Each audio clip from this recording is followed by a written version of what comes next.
contact the host. You can submit your inquiry into the comment box. All right, so let's begin. Let's start with a quick run through of who Climate Bonds Initiative is, and then I'm going to give also a brief summary of market developments before turning it over to Rob Fowler. Of course, before that also with a few highlights relative to the standard. The Climate Bonds Initiative, for those of you who do not know, is a nonprofit organization based out of London with a global scope. We're an international organization that has three key areas of focus. Our main drive is mobilizing debt capital markets to address climate change from both a mitigation and adaptation point of view. So really looking for driving solutions for climate change solutions, we have three key areas of focus: Climate Bond Standards and Certification Scheme, which we're going to be talking about today, which includes definitions on what is green and assurance through certification scheme. We've also got market development, so outreach to inform and stimulate the market. This is also looking at issuers in this space. What are they issuing? Keeping up with the data relative to anything green bonds. And of course, just recently the release of our State of the Market report for 2015, which I encourage you all to check out, available online, a report that we do every year. We've also got a partners program where we have a number of different market players and interested parties who want to keep up to date with the latest information, be attending events, networking events, and so on and so forth. So we've also got a policy side of things where we're looking at country level issuance, local jurisdictional, so Green City Bond campaign, and so there's quite a bit of different areas of focus for the organization. So I think we'll start by really expanding on who's driving the green bond market at the moment. We have a large institutional investor base of insurance funds, pension funds, sovereign wealth, all who have made a call for the need to provide green product in the market to address the risks associated with climate change. And with about 88 trillion of assets under management, there is no shortage of cash. The key question is being able to shuttle that cash to the right projects on the ground, projects that are going to deliver a significant impact towards climate change.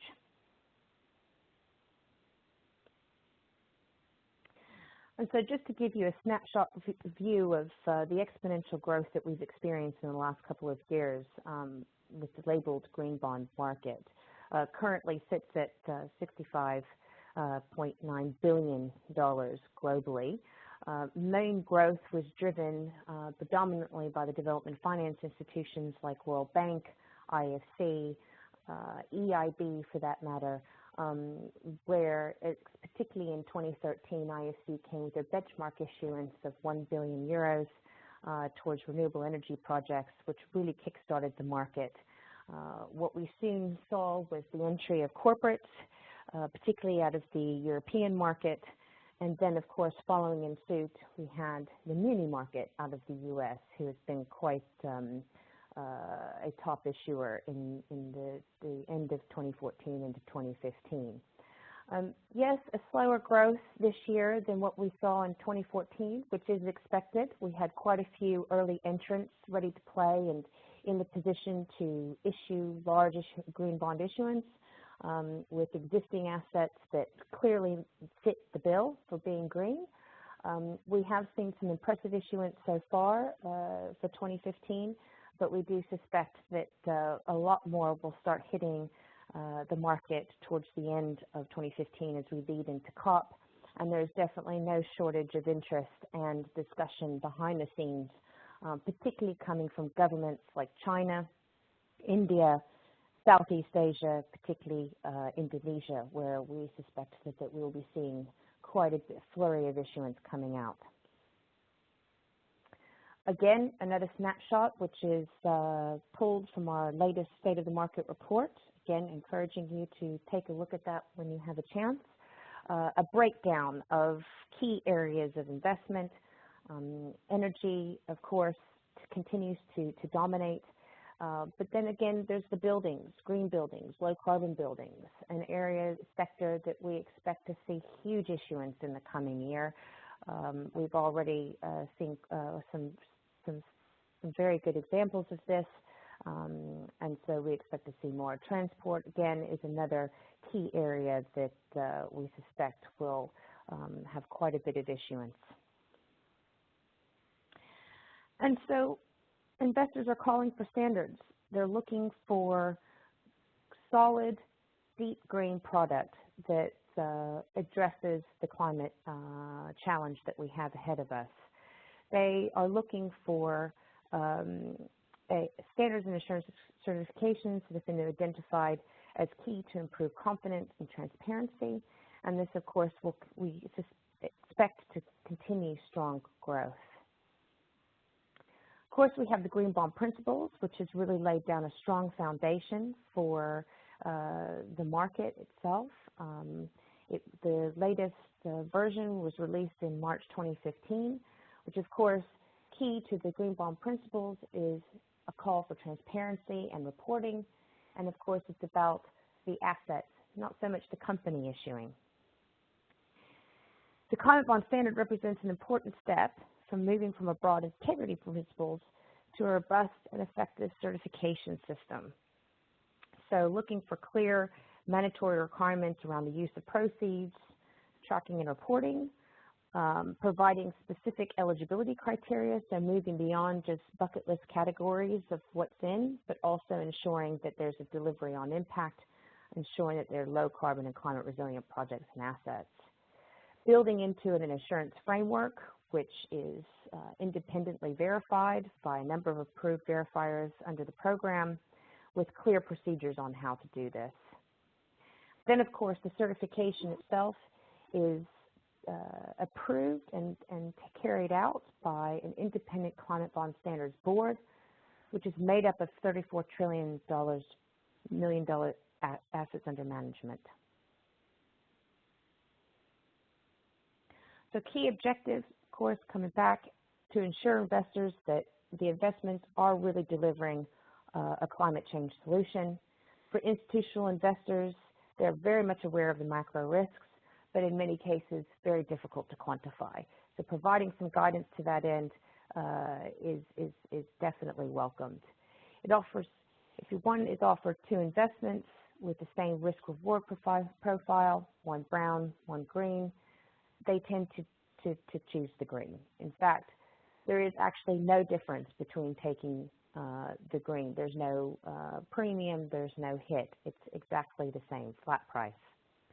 Standardized across a large pool, increased diversification across the portfolio management options, and potentially leading to liquidity.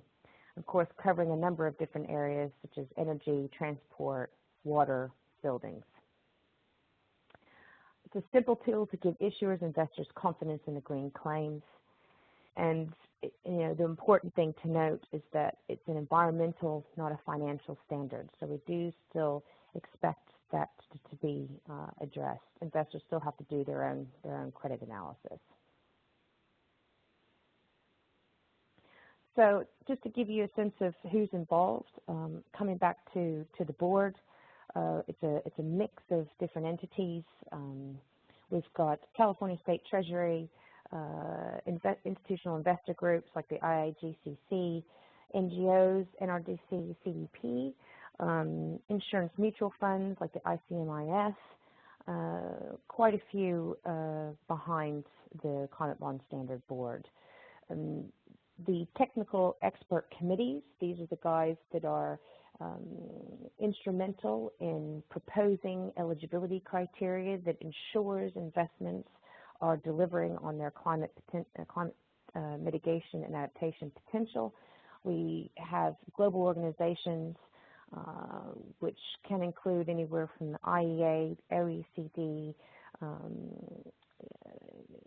industry working groups as well, which are potential issuers and banks and other market players.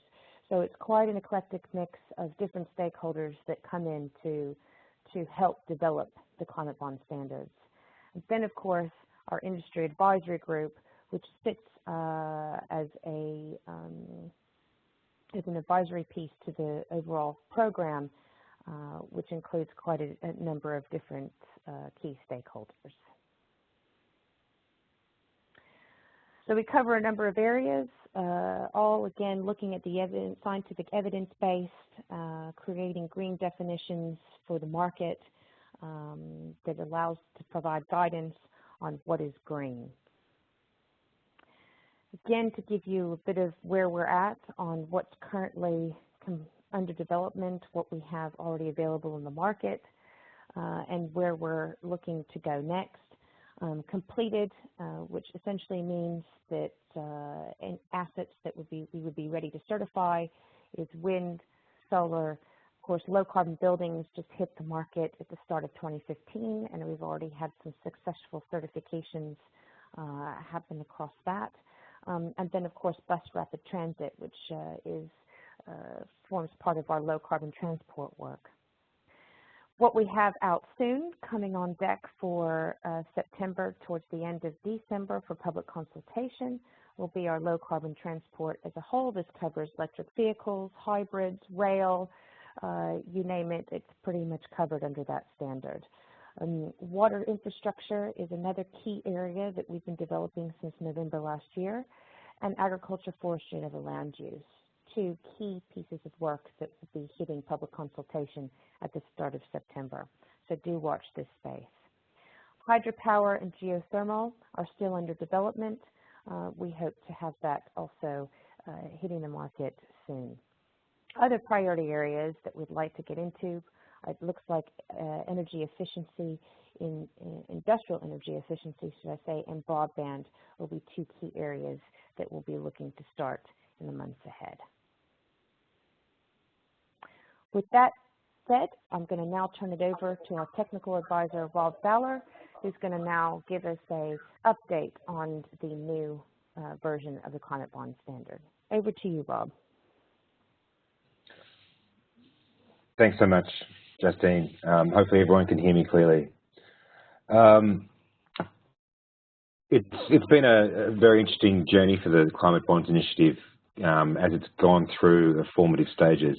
And in 2010 and 11, there was a standard put together, version 1.0, which was called a prototype standard.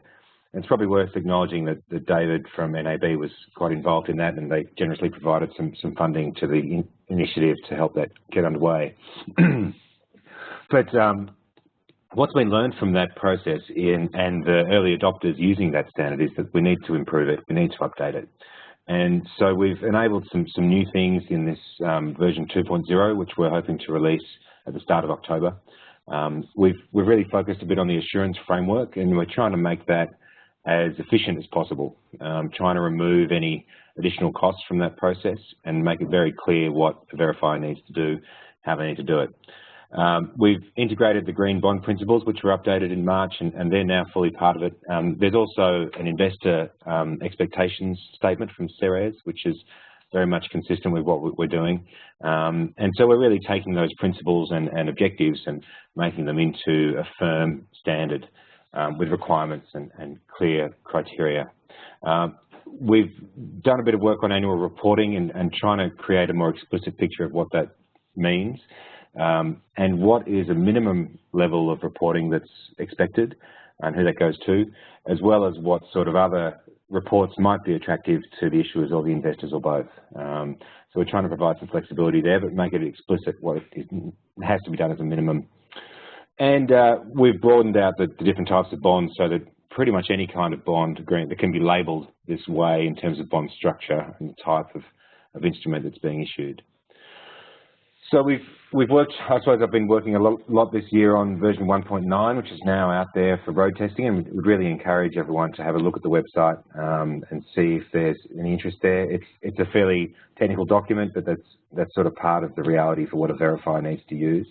And we're really hoping that people can provide input right now and up and through September. We're also creating a suite of documents because a standard in of itself is useful but doesn't really speak anybody's language. It's not very easy to understand on face value. So we're getting close to finalising some guidance for verifiers, which will provide them with some useful guidance on steps and standards and how they need to do their work. We're also preparing guidance for issuers so that they have a clear understanding of the sort of reporting systems internally that they might need to set up, the various management procedures that might need to be documented or articulated, and the sort of process they need to go through to dance with the verifier. And we're also preparing some guidance for investors and analysts so they have a clear understanding of what certification means and what they can stand behind in terms of the greenness and the certifiedness of the bond. Hopefully by the end of this year we'll have created a nice suite of documents which will be a much more user-friendly process for everybody.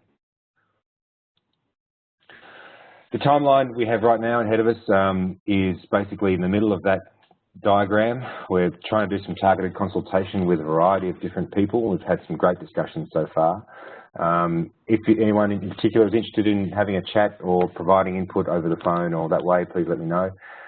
We're trying to road test this standard with some issuers to see if they're willing to have a go at it, and the feedback from verifiers is that's happening. And as I said before, preparing a whole lot of guidance documents. So during September, we'll bring all that feedback together and create an updated version and release that in October with a fair bit of outreach. And of course, everyone on the superhighway through to Paris will hopefully be able to use that as we get into a big rush of issuance at the end of the year.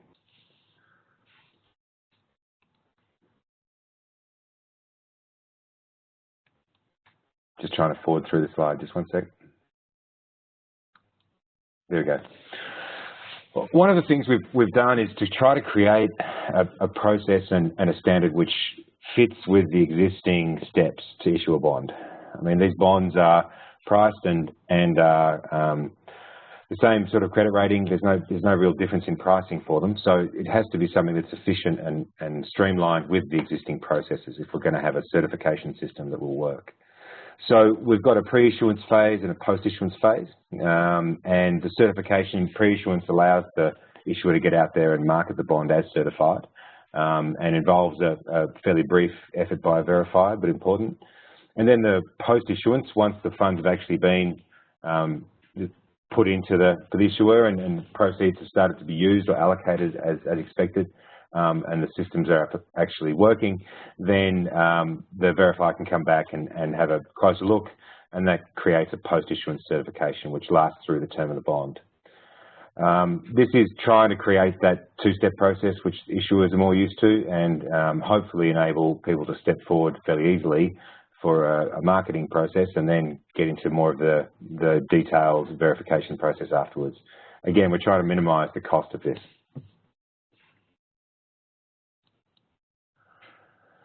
The reporting requirements have been, I think, one of the key challenges that investors have highlighted here. So far with the labelling of green bonds, there's a wide variety of levels of transparency, from some just having a very brief outline of the sorts of assets which might be funded, all the way through to very elaborate reporting on exactly which assets are going in and the characteristics and performance of each. So there needs to be some sort of middle ground there. We need to have a sufficient level of detail going to the bondholders and coming to the Standards Board to enable the certification to be maintained and for investors to maintain their confidence that the money is still being used for those assets and those assets are eligible.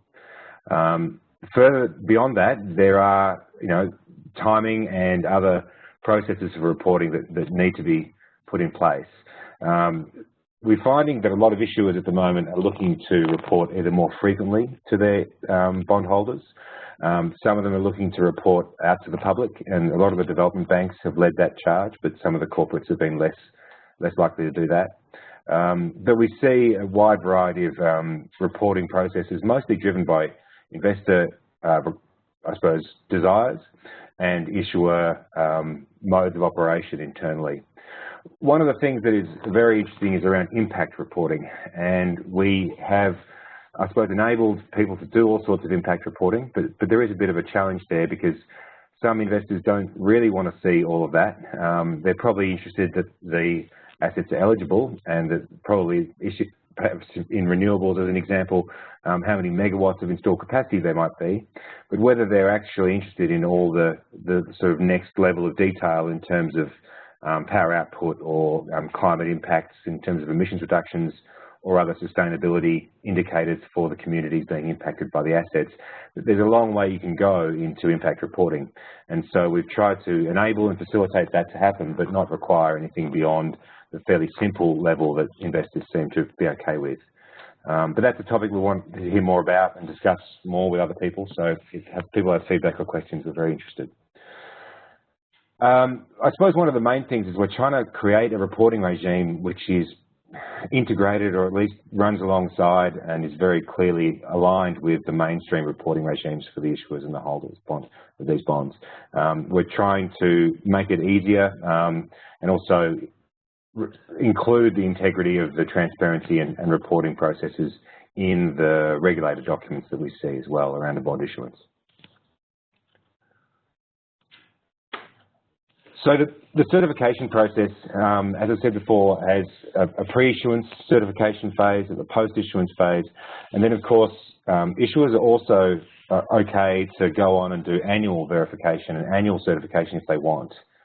They must do annual reporting, but they don't necessarily have to have a verifier come in every year to recheck things. So that's, again, it's an option that some issuers are choosing. We've had one issuer want to do it every 6 months, which is very keen. But some bond types, especially if you're putting the money into certain assets that are going to sit for a long time, we don't feel that annual verification is really a minimum requirement in that way. So this is something that was a bit of flexibility, but of course the first and second phase, pre-issuance, post-issuance, are very much mandatory. One thing to note in the certification process is that the issuer engages the verifier when the verifier goes along and does its work, and then provides a report to the issuer, and then the issuer provides that information to the certification, the standards board within the Climate Bonds Initiative. So that's a process there. It's not so much a verifier certifying, it's a verifier providing a report, and then that report is used by the standards board to consider the certification and confirm it. Okay. As I said before, the guidance material is very important, and we're pushing hard to create that in time for October release. The standard is structured so that there's a set of requirements around how you set up your management of proceeds and how you choose assets, and then how you track those use of proceeds later on. But for each of the different investment areas, we've created a library, I suppose, of these eligibility and guidance documents. And these cover off on the specific technical criteria for each of those areas, such as wind, which is fairly straightforward, solar, again, fairly straightforward, but also includes things like solar manufacturing facilities as well as just solar panels. When you get into low carbon buildings, there's a bit more detail about the eligibility of those things and the performance requirements within a market, within a timeline. And of course, with low carbon transport, there's also consideration of a variety of different transport modes. So what we've done here is create an overriding standard that is quite stable, hopefully 2.0 for a little while. We'll go to 3.0, of course. But we also want to have these eligibility and guidance documents containing the detail for each of these investment areas to be a bit more dynamic, and so that we can change them or they can evolve over time, and we can, as Justine said, build more as we go. The guidance for issuers is something we're working on, and will hopefully provide a really useful roadmap for issuers to get involved and understand what's required. Most of the issuers who've been through this process say it isn't too hard. I think that the teething problems with the prototype standard have made it a bit harder, but we're looking to get rid of those and really make it a smooth process for issuers to understand and to get going with it. The guidance for verifiers is again a bit more technical. It's the sort of people they are, and provides a lot of information about audit standards as well as the risks they need to consider. And we're including some procedures, which sort of detailed procedures, so that an issuer and a verifier can say, look, this is what I want you to actually do. And there isn't much of an argument about that. And I think that's going to provide a bit more rigour to the processes. And of course, there's guidance for investors and analysts, because they really need to understand how this all works and why certification is important and what it actually means.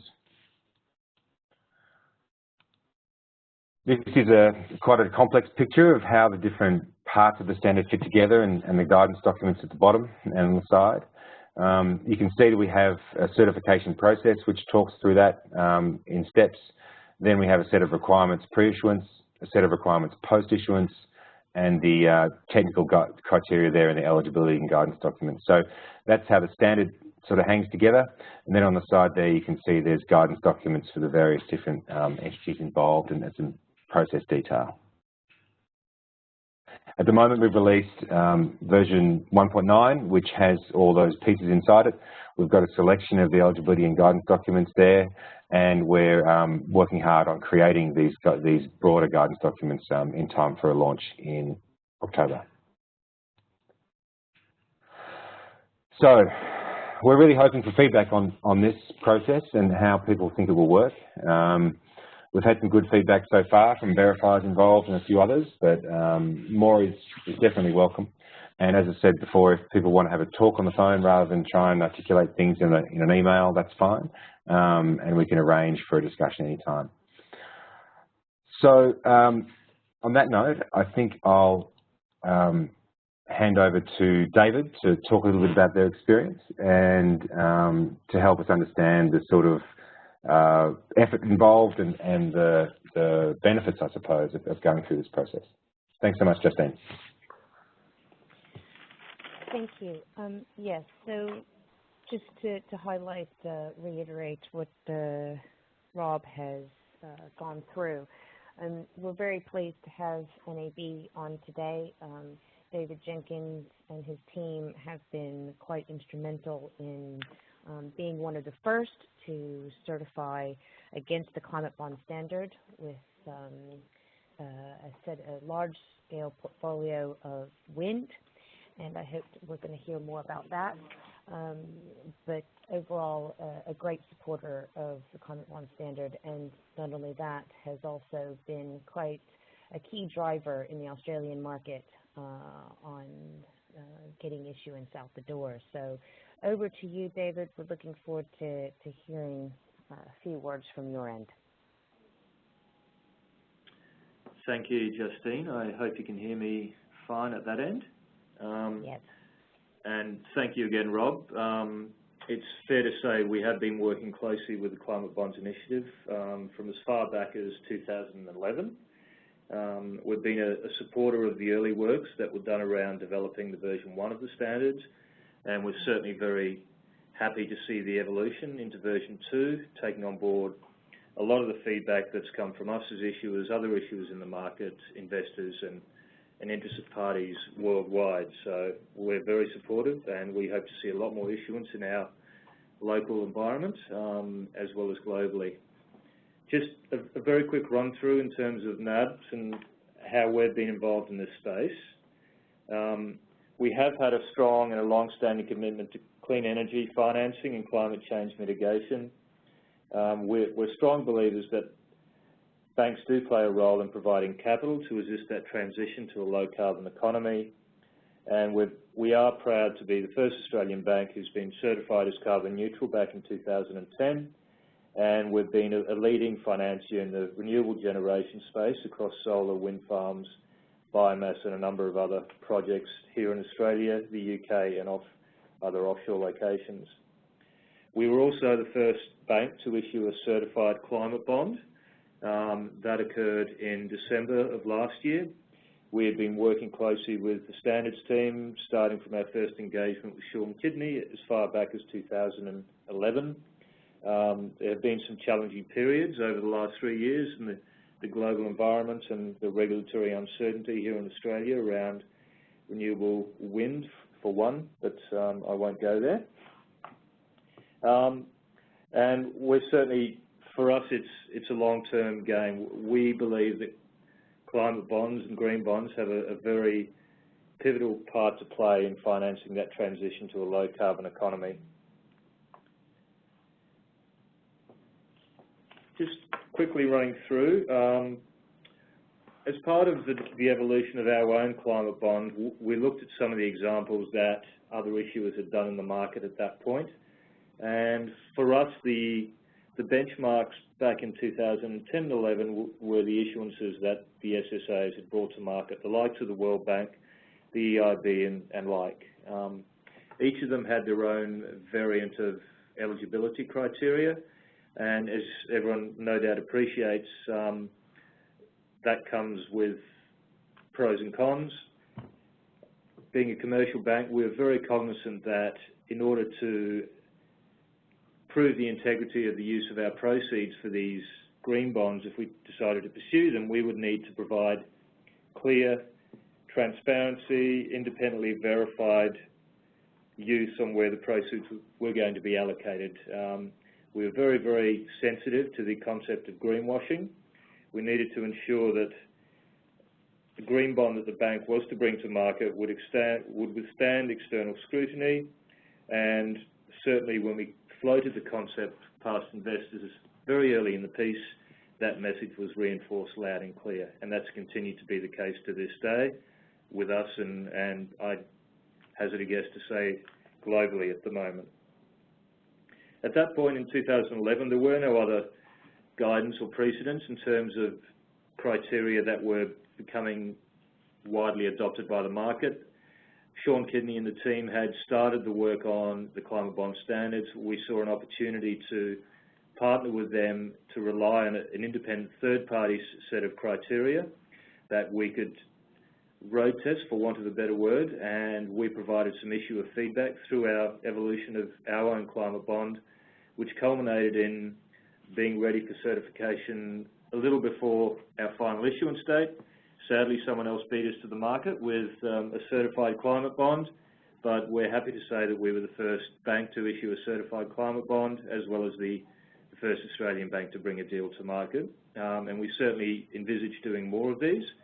We are very aware of, constrained by the assets that we have that are eligible for use within these certified climate bonds. So to that effect, the evolution of version 2 of the standards, together with the eligibility and guidance documents, are key to what we're seeing going forward. It's fair to say that the feedback we've had from investors, interested parties, and certainly a growing number of issuers is that the benefits of independent certification set them apart from other bonds that don't go down that route. We consider the Climate Bond Standards to be a gold standard in terms of setting the bar high, and we're certainly, wherever possible, starting the dialogue with a discussion around a certified bond. We see that the evolution now, as Rob has mentioned, of low-carbon buildings criteria, low-carbon transport criteria, wastewater infrastructure, and agriculture and forestry being very, very topical and timely. Certainly here in Australia, it's an evolving asset class, and I believe that people are seriously looking at the opportunity to bring their own green bonds or certified climate bonds to market, and having those eligibility criteria available will definitely help that case. In terms of, I guess, some of the key themes that we've noticed, and I'm sure that this is reflected globally amongst our peers, investors are certainly calling out for more transparency on the use of proceeds and arriving at a common benchmark for how do we define a green bond. As Rob mentioned earlier, it is a gradual process. The work they're doing on integrating the green bond principles is great to see, and it gives a lot of certainty and clarity around a black and white interpretation of what's eligible to be certified or not. We're seeing more and more investors looking at assets in the space. In fact, the impression we're getting is that there's a scarcity of high-quality green bonds coming to market, given the uptake from investors, and that's been reflected here with our experience in Australia. When we began our journey, it was a fledgling universe of investors who would be interested in green bonds for the sake of them being green bonds, whether they be socially responsible or ESG mandated investors, or those investors with a specialist focus on green bonds. We're seeing that over time, each deal that's come to market here in Australia have had more and more investors that have disclosed their sustainability credentials and their interest in the bond for the sake of it being a green bond. Our deal and the recent ANZ deal were both certified, and you've seen the evolution, the breadth of and diversity of investors that have flocked, and in each case, those deals have been well subscribed, and we expect to see that continuing growth in the investor market for products of this nature. Impact reporting and measurement, as Rob touched on, is certainly a key trend and topic of discussion globally. And then some of the evolving variants of green bonds and certified climate bonds that we believe will come to market over time, including asset-backed securities, project-backed bonds, covered bonds. We've seen covered bonds offshore in Germany, and then it opens up the plethora of opportunities to bring high-quality green bonds that could be certified under the Climate Bond Standards to market. So we're certainly very excited about the space. We are very focused and heavily invested in developing the climate bond space and the climate bonds and green bonds as an asset class, and we're very happy to be associated with the standards team, helping them with that release and development of version 2. So Justine and Rob, I'll hand back to you. Great. Thank you, David. That was a nice summary, and sounds like some really exciting things happening within Australia and NAB in particular. So we've got about 20 minutes left, which provides us with some good time to have some Q&A. Just to remind everyone, and especially for those that had dialed in a bit later, you can submit questions by using the Q&A panel on the right hand of the screen in the webinar platform, or you can raise your hand using the hand icon at the bottom of the attendees list, and then our host will unmute you. So let me turn it over to the floor. Like I said, you can type in a Q&A or raise your hand, and we will call on you for questioning.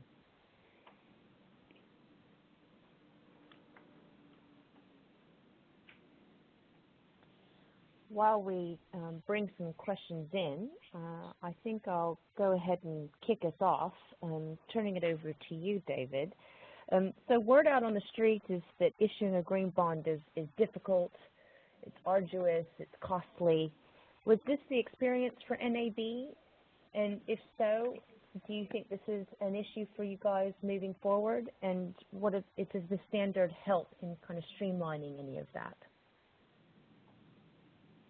I guess winding the clock back a few years now, when we first began this process looking at it, we endeavoured very hard to adapt what our normal processes were to how a climate or green bond would look.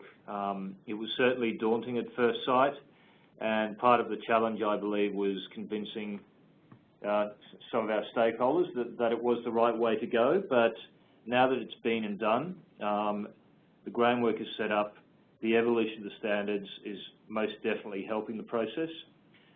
For us, having been down the version 1.0 route, all the building blocks are in place, the processes are integrated into our BAU. In all honesty, there have been very little additional overlays on what we would do as a bank normally. It's really adapting our processes and primarily around the reporting and how we're using the proceeds and having that independently verified, and then ensuring that we're in compliance with the bond standards, so and adapting that into our bond documentation. Going forward, the path to market is becoming easier and easier, and certainly these guidance documents that the team are working on around guidance for issuers, guidance for verifiers will give people a lot more comfort, and we'd certainly expect that they would reduce the cost and if the fear that the process and the cost can be quite onerous. I mean, from our experience, in the scheme of things, the costs are not significant at all, depending on the size of the issuance. And once the investment is made up front to establish the green bond framework and go down the certification path pre-issuance, then the inaugural issuance and subsequent issuances are relatively simple. Great. It doesn't. Justine, sorry, I've got a question come through. Please.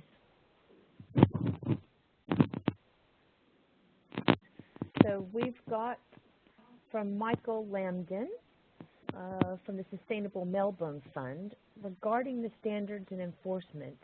Once certification has been granted, should non-compliance occur, how will this be addressed? Will non-compliance be communicated back to investors? Rob, would you like to answer that one? Yeah, thanks. That's exactly right. The reporting process is such that if it does fall out of conformance with the standard, then the issuer is engaged with, talked to by the Climate Bond Standards Board to understand what's going on, and that there's a process to communicate and try and rectify. But if there is no, effort to rectify, then yeah, that certification is the investors, the bond holders are informed, and the issuer is obliged to inform the market as well. So we expect that would be a fairly bad publicity event for the issuer. Yes. So at this stage in the market, the reputational risk is quite large enough to be able to be a consequence should the commitments not be met. I think it's important to note that a lot of the bond documentation, the legal documentation, which is usually regulated by the local market, will also include a statement about their intent to be certified or maintaining that certification. So we're not trying to create a new enforcement regime. We're trying to use the existing approaches the bond market uses to maintain compliance with the market norms. Got another one for you, Rob. Climate bonds, we've got one from Grant Raha. I'm not sure I've got the organization, but thank you for your question, Grant. Climate bonds hold great potential for investing in carbon mitigation. When and how will investors seek projects? Is there interest in demonstrations projects to test standards and verification? Yeah, I think thanks for the question. There's a lot of interest in demonstrating these things. I think David hears a lot about that, and other arrangers and issuers in the market are also being contacted a lot. There is a lot of interest in demonstrating these things. And of course, we're trying to road test these standards and get verifiers on the job to see how they do it. There's an enormous potential here, and I think what we're seeing is huge investor demand for these sorts of products, and that is stimulating the people who work in these markets to step up and create the products and understand when they can come to market. So I think there's a lot of momentum here. Investors are looking for bond issuance rather than specific projects, and so how those projects are wrapped up into a portfolio of sufficient scale is really one of the key questions. Great. Katie, do we have any other questions coming through that I might be missing? Michael Lambden has raised his hand, so I'm just going to unmute him now. Michael, Great. would you ask your question?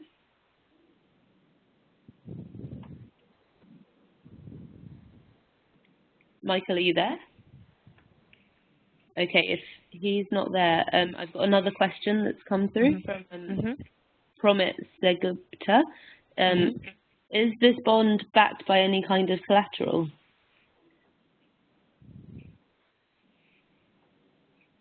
David, do you want to take that? Sure. Are we referring now to the NAB climate bond as an example?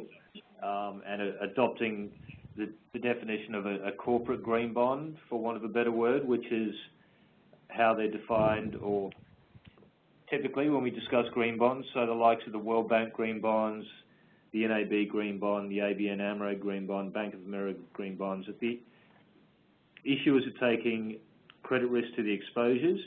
The proceeds are linked and allocated to funding a pool of assets that remain on the balance sheet of the issuer. Investors do not take actual project risk, so in the true sense of the word, they're not taking direct exposure to that collateral which they're linked to. They're taking direct exposure to the issuer. Great. Looks like Michael's question has come through Q&A. Thank you, Michael, for submitting your question. Regarding reporting and assurance, how will new infrastructure projects be reported against, i.e. for financing an increase to current metropolitan train network? Would that be eligible under the low carbon transport? Let me go ahead and take that one, given that my head is deep into the low carbon transport criteria at the moment. Yes, particularly rail assets and any supporting infrastructure for rail is in, and it's for us. It's a clear indication that rail is a low carbon asset, and it fits nicely within the eligibility criteria.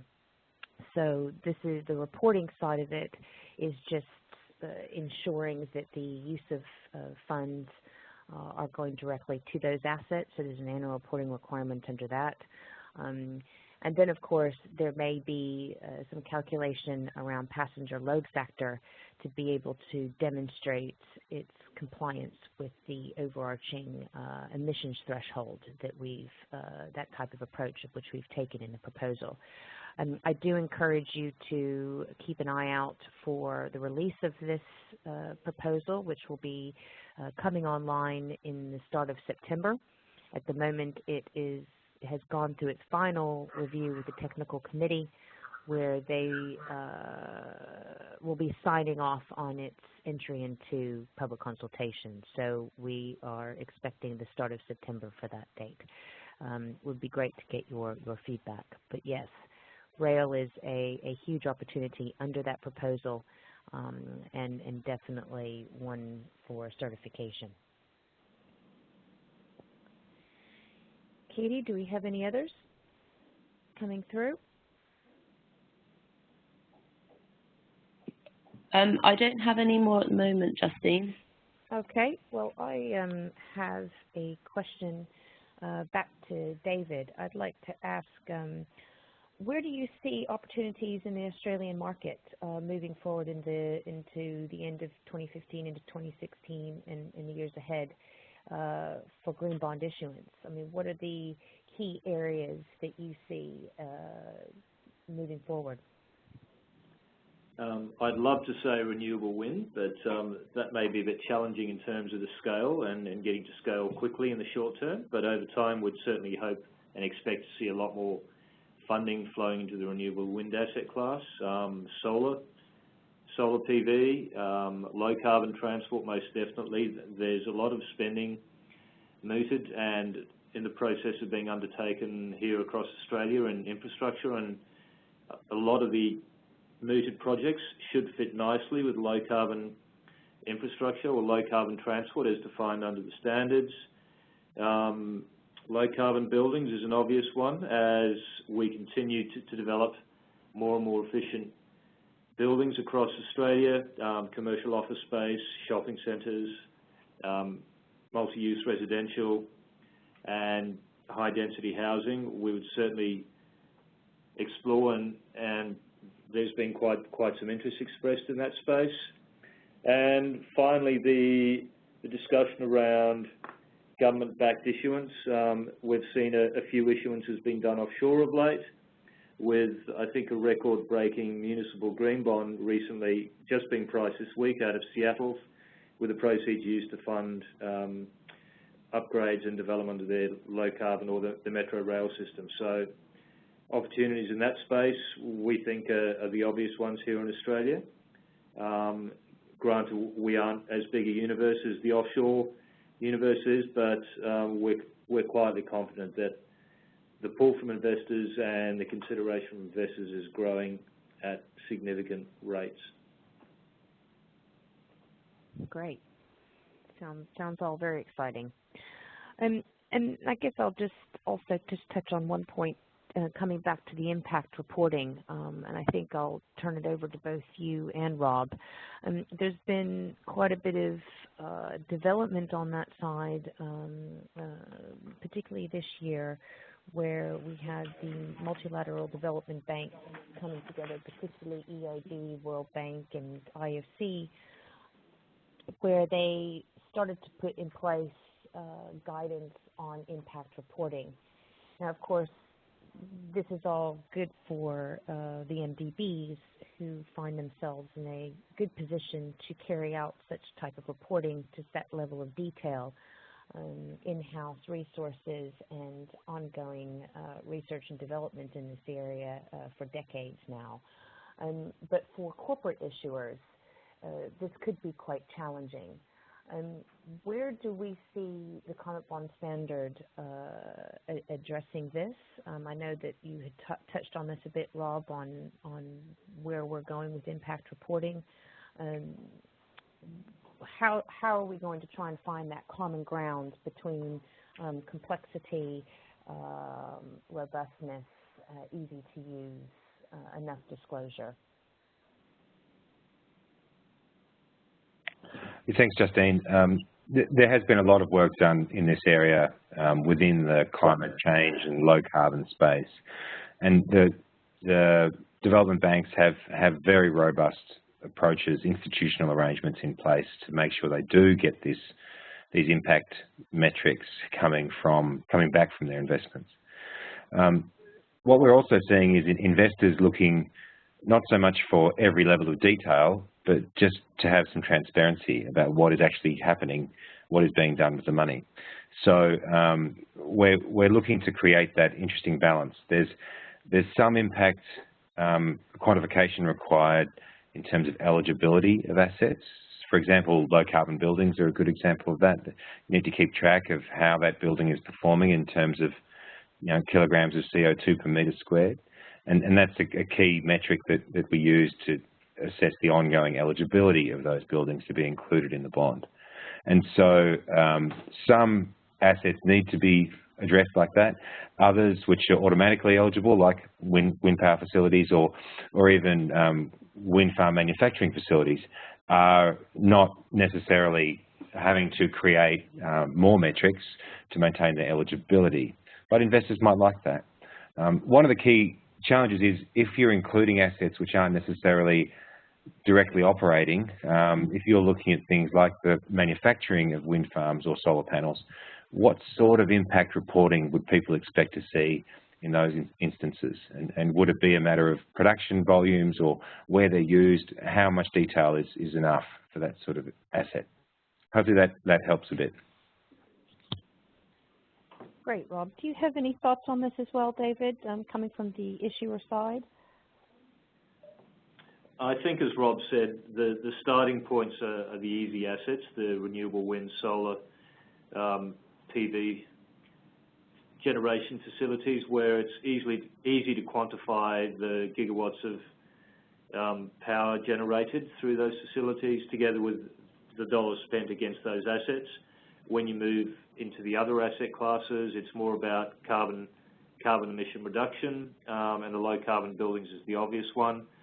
You would certainly expect that landlords who are looking to link a building or a portfolio of buildings into a certified green bond would have that reporting in place anyway to maintain, in the case of Australian experience, their NABERS ratings or their Green Star ratings. So once that process is set up, and in order to maintain and continue to report on their sustainability credentials, we'd certainly expect that property owners would have that information available to them. As you evolve into other asset classes, low emission vehicles, other energy efficiency measures, likewise, and that's where we turn to Robert and the team. It's how do you define and quantify the carbon emission reductions in each of those cases? Great, thanks, David. So we're starting to come up to the top of the hour now. Katie, do we have any questions coming from our audience today? Any last-minute queries that anyone would like to ask? We have one from Promise, so I'll just unmute them and they can ask that. Promise, you're unmuted.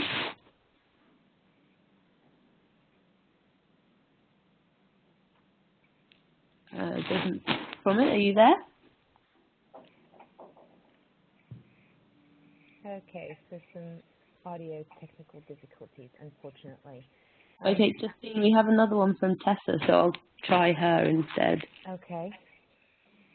Tessa, I've just unmuted you.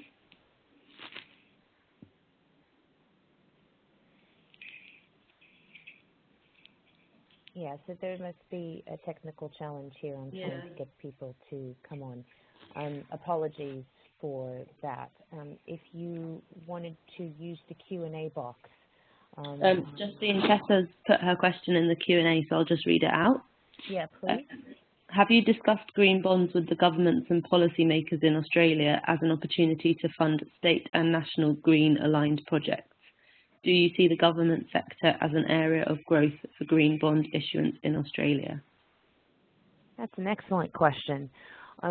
Rob, any discussions there?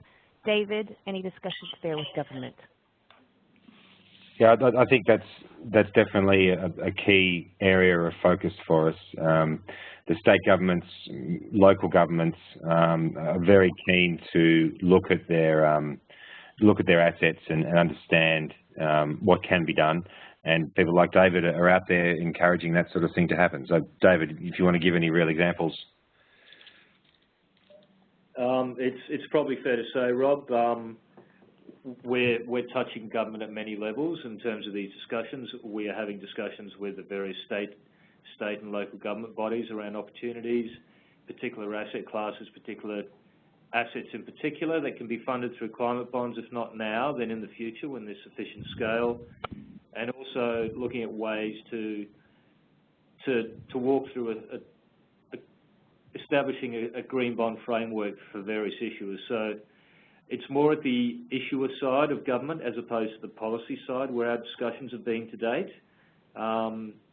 We would certainly love to see a regulatory incentive to proceed down this path at some point in the future, but we certainly haven't been having those discussions at the highest levels as yet.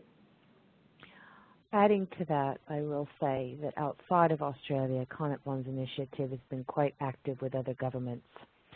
In particular, China, where my CEO, Sean Kidney, has spent quite a bit of time speaking with the People's Bank of China, State Council, a number of other government entities, where China will be setting up a regulatory market for green bonds issuance. And we suspect that there's going to be quite a bit of issuance coming out of China in the year ahead. Also discussions with the Ministry of Finance in Indonesia, with Brazil, Mexico City, and of course in India as well. So we've got quite a bit of activity at the country level and city level globally, which we are looking to grow. This has been a very interesting shift that's happened within the last year.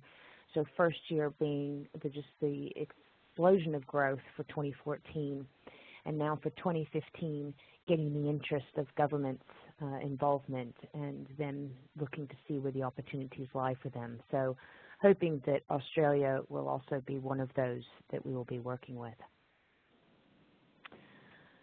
So we are now past the hour. Just to close up, and please, if you have further questions, you can contact us through Climate Bonds Initiative website. But for closing remarks, I'd like to say thank you to everyone today for joining, particularly our guest, David Jenkins from NAB, and then, of course, our technical advisor, Rob Fowler, who has been instrumental in getting the updated version to the state that it's at now, being able to come to market with a more refined, more easy-to-use tool that will bring strong credibility to green bond products in the years ahead. So now out for public consultation. We really encourage you all to please provide comment. We've received quite a bit to date. The more the merrier. This is to ensure that what we come to market with is something that really, really will benefit all market players. Any closing remarks? David? No, we wait with bated breath. We're very keen to see the version 2 of the standard and to work with issuers to bring a certified deal to market, adopting one of those expanded criteria documents as well. Great. Rob? Thanks, Justine. Just wanted to say that this work is really ongoing. So if people are interested in providing input to the standards as well as being part of technical working groups or just getting involved, please reach out to us and let us know. We welcome that sort of thing. Great. Thank you, everyone. Have a good evening or a good day. Goodbye.